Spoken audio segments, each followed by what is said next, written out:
আমি আজকে নতুন করে আবিষ্কার করলাম আমাদের মাননীয় সংসদ সদস্য জনাব আব্দুল্লাহ মাহমুদ তাহের, শিশু মুক্তিযোদ্ধা। তাকে আমি স্বাগতম জানাই। আমাদের সম্মানিত, আমি সবাইকে সম্মান প্রদর্শন করতে কসুর করি না মাননীয় স্পিকার। আমাদের মাননীয় বিরোধী দলীয় নেতা নিজেকে শহীদ পরিবারের সন্তান দাবি করেন, সেটা আমার ভালো লাগে। কয়েকজন মুক্তিযোদ্ধাও ওই পারে আছে। আজকে ইতিহাসের একটা ফয়সালা করে দেওয়ার মতো একটা বিষয় আমি মনে রেখেছি, যদি সময় পাই এটা নিয়ে আর কখনো বিতর্ক হওয়া ঠিক হবে না।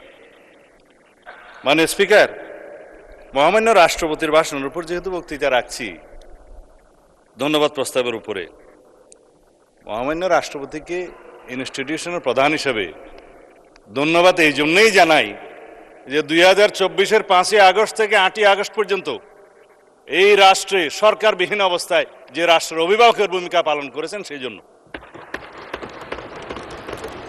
সেই 5ই আগস্ট থেকে 8ই আগস্ট পর্যন্ত প্রধানমন্ত্রী তৎকালীন ফ্যাসিস্ট শেখ হাসিনা পালিয়ে গেছে, পার্লামেন্ট ডিজলভ হয়েছে, মন্ত্রিপরিষদ নাই, এবং 106 কনস্টিটিউশনের অ্যাডভাইজারি রোলের বিপরীতে প্রেসিডেন্ট অ্যাডভাইস চেয়েছেন সুপ্রিম কোর্টের কাছে, যার অনুবলে ইন্টারিম গভর্নমেন্ট সৃজন হয়েছে, কিন্তু কোনো টাইম লিমিট দেওয়া ছিল না। তারও একটা কারণ ছিল, চিফ জাস্টিস এবং অ্যাপিলেট ডিভিশন পদত্যাগ করেছে। সেই রকম একটা অবস্থায় এই রাষ্ট্রের অভিভাবকের ভূমিকা হিসেবে তাকে দায়িত্ব পালন করতে হয়েছে। সেই জন্য ধন্যবাদ জানাই। ভাষণের জন্য পরে দেব। আমাদের এখানে একজন মাননীয় সংসদ সদস্য আছেন, বিরোধী দলের চিফ হুইপ জনাব নাহিদ সহ আরও অনেকেই চিফ অ্যাডভাইজার ডক্টর ইউনূস সাহেবের নেতৃত্বে শপথ গ্রহণ করেছিলেন। রাষ্ট্রপতিকে তখন তারা স্বীকৃতি দিয়েছে মাননীয় স্পিকার। এখানে যখন বলে যে 2024-এর ইন্টারিম গভর্নমেন্ট, আমি আসলে কিছু কথা বললে হয়তো অনেকে অন্যভাবে নিবে। এই ইন্টারিম গভর্নমেন্টটা ছিল ভিতরে বাইরে দুই দলের সমর্থনে। তো এক দল ছিল যমুনার অভ্যন্তরে, আর একটা দল ছিল যমুনাকে কিনারে। তো মাননীয় স্পিকার,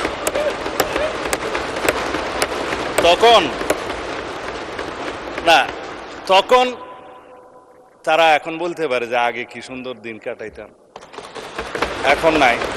আমি এই ভাষায় বলতে চাচ্ছি না, আগে যা ভালো ছিল তা হঠাৎ করে এখন মন্দ হলো কিভাবে, এটা স্ববিরোধিতা। মাননীয় স্পিকার, এর বেশি বলতে চাই না। আমার নতুন দলের নতুন বন্ধুরা নতুন বন্দোবস্তের নতুন রাজনীতি করছে, পুরানো বন্দোবস্তের আদলে জুলাই যোদ্ধারা আওয়ামী যোদ্ধার সাথে সাক্ষাৎ মোলাকাত করতে যায় চট্টগ্রামে, আমি বলতে চাচ্ছি না, এটা আমার বলা ঠিকও না। সুতরাং বন্দোবস্ত নতুন হলে রীতিনীতি সুরত আদলও নতুন হতে হবে। এটা মানে স্পিকার, আমি অনুরোধ করব যাতে এগুলাতে কেউ মনে না করে আর কি। যাই হোক, সেই অন্তর্বর্তীকালীন সরকারের মেয়াদ তো একটা অনির্ধারিত না হলেও এটা নির্ধারণ জনগণ করে দিয়েছিল। কেউ নির্বাচন তখন চায় নাই, কিন্তু নির্বাচন আদায় করে নিতে হয়েছে মাননীয় স্পিকার। এখানে সেটা দেশের ইতিহাস সাক্ষী দেবে। তো সুতরাং ওই 4 দিনের সরকার, 4 দিনের দুনিয়া। তো এখন বলতে গেলে যে ও उम्र दराज मांग के लाए थे 4 दिन, 2 अर्जों में काट गए, 2 इंतजार में, তখন খতম हो गए। তো এটা হচ্ছে শের, আমার কথা না। এখন আমি বাস্তবে আসার জন্য বলছি, আমরা একটা গণতান্ত্রিকভাবে নির্বাচিত সরকার, একটা ঐতিহাসিক নির্বাচন হয়েছে, সারা বিশ্ব স্বীকৃতি দিয়েছে।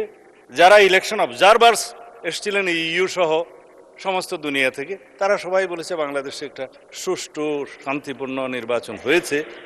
গত পরশুদিন ইইউর নির্বাচন পর্যবেক্ষণ মিশনের চূড়ান্ত প্রতিবেদন দাখিল হয়েছে, আমাদেরকেও দিয়েছে, মাননীয় বিরোধী দলীয় নেতার কাছেও দিয়েছেন। তো তারা বলেছেন নির্বাচন বিশ্বাসযোগ্য, কোনো ইঞ্জিনিয়ারিং দেখা যায়নি। গতকালকের পত্রিকা 1টা 2টা 3টা, আমার কাছে আর বেশি পত্রিকা নাই।